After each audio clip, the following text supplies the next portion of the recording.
Once again, the HS1189. This is a 16:9 wide CMOS camera from FOXEER. It is actually faster than the HS1177, and the new thing that I'm showing here is the lens. FOXEER has finally made a 2.5mm lens for this camera, and it is absolutely fantastic.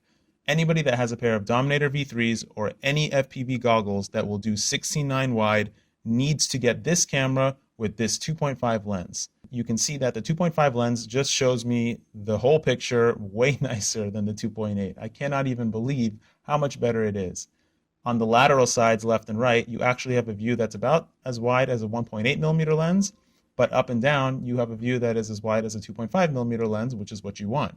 When I'm flying around the floor in a second, you'll see that with the 2.8 lens on the left side, I actually have a little difficulty trying to move fast, but with the 2.5 lens, I can move very quickly without even worrying about it. Both cameras are at the same exact tilt angle, and I have not changed anything but the lens itself.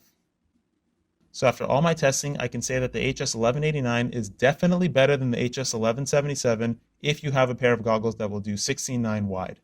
It is as good as the HS1177 at managing the light and dark areas, and it's also just as good as the HS1177 at night.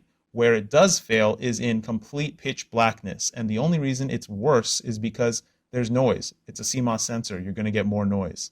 Other than that, this camera with this 2.5mm lens is definitely in Connex territory. 100%. You can compare it directly to the Connex, and maybe the biggest benefit that the Connex has over this camera is the fact that the radio signal of the Connex is more locked in. When you're in close proximity range, you can definitely see where you're going much easier because you have no crackle, you have no breakup, it's just a solid picture.